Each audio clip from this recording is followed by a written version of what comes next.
Matches played in the English Premier League, and Jide Olugbodi, former Brentford player, joins the show live from London. Glad to have you today at this time. Liverpool are champions. Pleasure. As far as the English Premier League is concerned. It seems to have been done and dusted in that region. However, the season is still on in England because the race for Champions League sport is making the season even more interesting in the aftermath of Liverpool emerging champions. Now, Arsenal are right behind Liverpool on the table. They had to force a 2-2 draw to make themselves relevant in the fight for a top 5 finish. Arsenal, Newcastle, Manchester City, Chelsea are the teams right behind Liverpool at this point in time, as confirmed on the screen now. And it's looking like it will be a topsy-turvy one for these teams before the end of the season.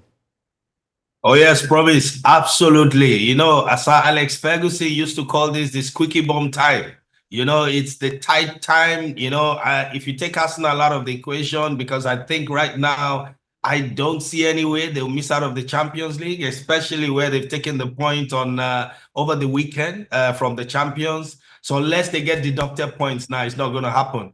I think looking at this list here, you've got Aston Villa is also somewhere there, so you've not put them yet. If you can look at Newcastle United, I think with Arsenal and Arsenal fighting for Europe, they've got 2 more games to play. They're playing Arsenal, so it's a direct duel. So they call that the 6-pointer. It's going to be a tough one, and Newcastle still got Everton to play as well. Everton is looking to end the season on a high. I understand a lot of players are playing for contracts over there. They're trying to impress the coach. And so the twist couldn't get any bigger as well. Newcastle is in form. But if we think they're going to do it, they'll have to do it on the last home game of the season against Everton.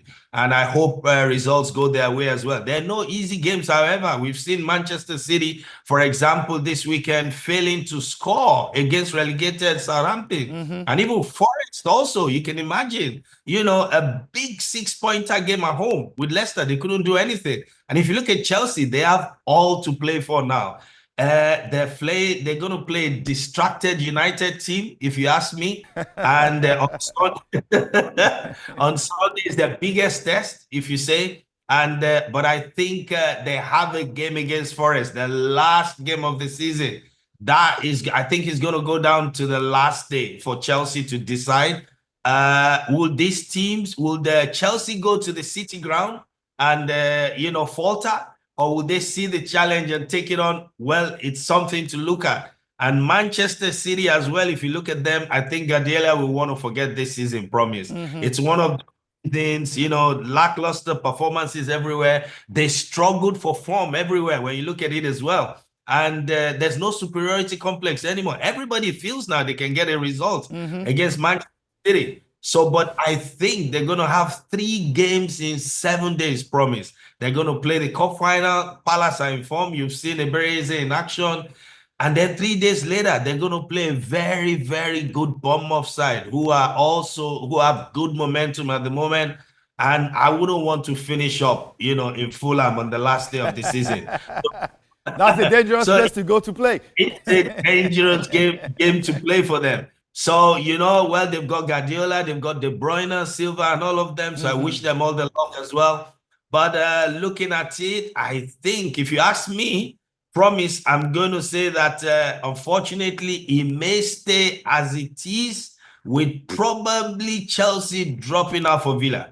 Because Villa has got 2 games to play, and they're playing 2 teams. They have nothing to play for. Tottenham and Manchester United, they're only going to play the Europa League final, nothing to play for in the league. So I don't know what kind of teams they will turn out against Aston Villa. So you got 6 points probably going to Villa. Never say never. But if that happens, then Chelsea may, unless they find a good game against Forest, I think Chelsea will miss out, if you ask me. Playing against Forest, who are also in contention for a place for Europe, that makes it even more difficult for the Blues. Someone says if Chelsea, Manchester United or Tottenham get to win a trophy in Europe this season, they would have had a better season than Arsenal. Well, Mikel Arteta was critical about his side's performance against Liverpool at the weekend. Do you think Mikel Arteta deserves a sixth season at the Emirates, when you consider the fact that the likes of Arne Slot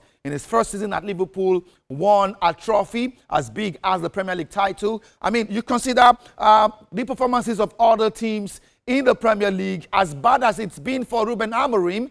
He's in the final of the Europa League. As bad as it's been for Chelsea, Maresca has been able to get Chelsea to the final of the Conference Cup. I mean, does Arteta deserve a sixth chance in a sixth season with Arsenal next season?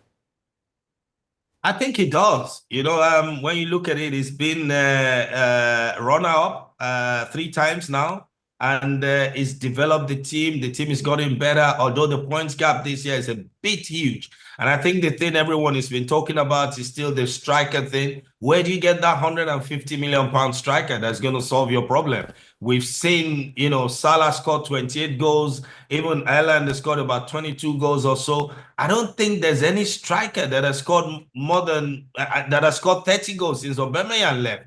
So you wonder where, you know, they're going to get that player. And is the player even available? People talk of Osimhen. I want Osimhen somewhere there. But for Arsenal, I think what they need a very good striker. They need a backup goalkeeper. They need a few players to augment the midfielders they've got as well. But I think he deserves a chance. I mean, you could see he was visibly angry on Sunday. So I think he deserves a chance, promise, yeah? Okay. So Mikel Arteta, I'm sure if he's watching this show, will be smiling at you at the moment. Thank you so much, Jide, for your time on the show today. Thank you. You're welcome, promise. All right, from England, let's go to Spain, where